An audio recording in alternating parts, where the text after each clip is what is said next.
19h-21h, Pierre de Villeneuve. Et dans ce studio, François-Noël Buffet, ministre auprès du ministre de l'Intérieur. Bonsoir monsieur. Bonsoir. Merci d'être avec nous.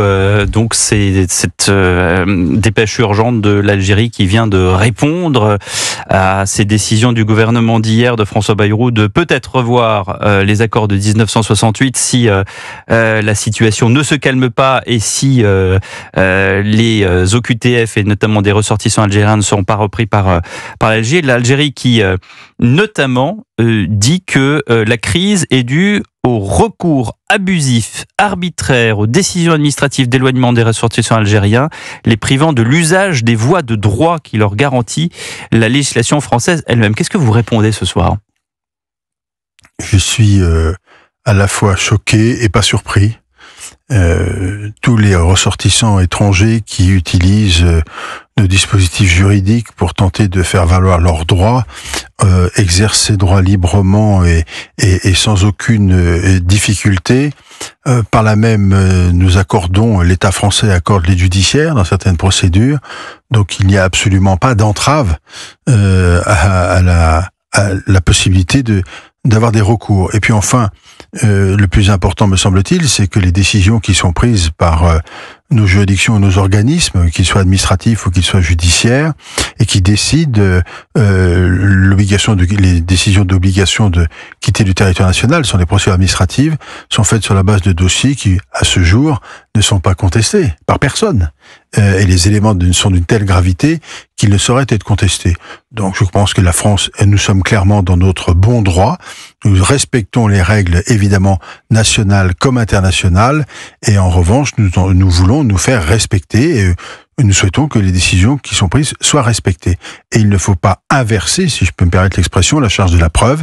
L'Algérie porte une responsabilité importante, bien vu que la situation de Mulhouse la semaine dernière a entraîné la mort d'un ressortissant, d'un compatriote français, parce qu'à la suite de 14 présentations de l'individu aux autorités algériennes, ceux-ci ont refusé de l'accueillir, de le recevoir ou de le reprendre. On utilisera bien l'expression que l'on souhaite.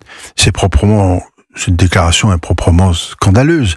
Je rappelle par ailleurs que la décision qui a été prise hier et l'expression qui a été utilisée par le Premier ministre est une expression qui a été somme toute finalement très ferme, mais en même temps très modérée, en disant il y a 6 semaines qui sont ouvertes pour qu'on fasse un point avec l'Algérie sur les dossiers qui sont existants et les retours qui doivent être mise à exécution parce que les dossiers sont en situation juridique tout à fait valable et que les décisions doivent être respectées, que les engagements des deux pays doivent être respectés, et singulièrement ceux de l'Algérie, d'accueillir ses ressortissants dès lors qu'ils sont reconnus comme tels, et il n'y a pas de difficulté sur ce point-là, mais que si jamais effectivement, ce grand pays refusait de respecter ces autorisations, eh bien, nous aurions des étapes supplémentaires. Mais quelles sont ces étapes supplémentaires ? Est-ce que c'est une dénonciation des accords de 1968 ? Ça fait partie des hypothèses, naturellement. Mais c'est l'hypothèse ultime. Oui, c'est l'hypothèse ultime. Mais enfin, si nous n'avons pas en face de nous un interlocuteur qui accepte d'exercer ou de respecter plus exactement les engagements qui sont les siens, on sera évidemment amené à ce moment-là. Là, vous en conviendrez, monsieur Buffet, ça commence très mal. Ces négociations qui doivent durer 6 semaines. L'extrême droite, c'est la conclusion de ce communiqué. Je précise que c'est le communiqué du ministère des Affaires étrangères algérien. L'extrême droite française revancharde et haineuse aura réussi son pari. Qu'est-ce que vous répondez ? C'est parfaitement scandaleux. C'est le gouvernement de la France qui décide, le gouvernement légitime de la France qui décide. Il demande le respect du droit, parce qu'on en est là quand même. On demande le respect du droit, et simplement des règles de droit par l'Algérie qui ne veut pas les respecter.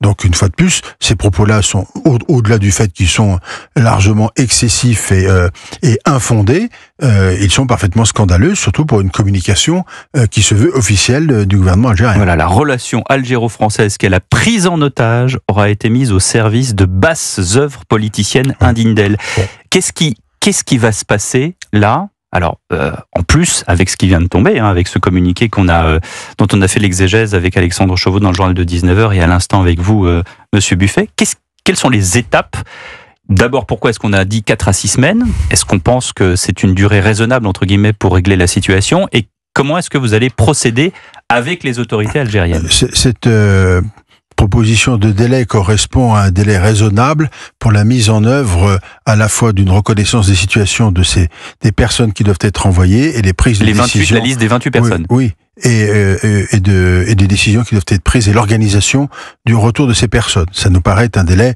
raisonnable, mais largement suffisant. Si vous voulez me demander si on pouvait faire moins, peut-être, mais en tous les cas, c'est celui qui a été décidé. Donc les choses sont parfaitement claires. C'est simplement pour montrer, dans un premier temps, à la fois la volonté de la France, sa détermination, mais le de trouver une solution pour que l'Algérie respecte ses obligations. Mais concrètement, parce que moi je suis pas dans votre bureau, ni dans celui de vos collaborateurs, comment ça se passe? On prend son téléphone, on appelle son homologue algérien, comment ça va se passer? Vous avez dans ces cas-là d'abord le ministre des Affaires étrangères qui est en contact, évidemment, le ministre de l'Intérieur, les services du ministre de l'Intérieur qui sont en contact également, et on se dit, voilà la liste, on vous l'a communiquée, c'est très pratique, et un tel, très bien, ils doivent repartir, telle date, voilà, vous les reprenez. Et comment on fait pour les reprendre? Alors, vous avez deux solutions, ils disent, niet, on reprend personne, auquel cas, on passe à l'étape supplémentaire, et à l'inverse, les choses rentrent dans une discussion et on arrive à progresser, et ça c'est la discussion qui l'ouvrira. Vous venez de dire, dans le cas d'un niet, on passe à l'étape supérieure, est-ce que ce communiqué que je tiens en main, qu'on vient de lire, vous et moi, est-ce que c'est un niet? Alors, il apparaît comme étant un niet. En tous les cas, officiellement, on voit à lire le document, c'est clair. Après, il faut... Donc c'est quoi l'étape supplémentaire? Il faut peut-être laisser les ministres, le ministre des Affaires étrangères, en l'occurrence, être en relation, discuter. Je comprends l'affichage politique très puissant, très agressif. C'est lui, là. Et très insupportable. C'est le ministre des Affaires étrangères algérien. Non, mais moi, je parle d'une autre. Ouais. Et des contacts qui peuvent avoir lieu au plus haut niveau. Et si effectivement les choses sont bloquées, eh bien, écoutez, on ira sur l'étape suivante. Il y a plusieurs accords dont le Premier ministre a dit qu'ils pouvaient être remis en cause. Et si l'Algérie ne souhaite pas vraiment respecter les règles qui sont les siennes, eh bien, nous en arriverons là et nous aurons à terme une relation qui sera une relation d'un État entre États, j'allais dire, de caractère normal. Vous parlez d'autres accords, le ministère algérien des Affaires étrangères aussi. Je lis. Enfin, toute remise en cause de l'accord de 1968 qui a été, au demeurant, vidé de toute sa substance, sera suivie de la part de l'Algérie d'une remise en cause des autres accords et protocoles de même nature, sans préjudice d'autres mesures que ses intérêts nationaux lui dicteraient d'adopter. C'est quoi les autres accords qu'on connaît pas? C'est peut-être des accords économiques, principalement.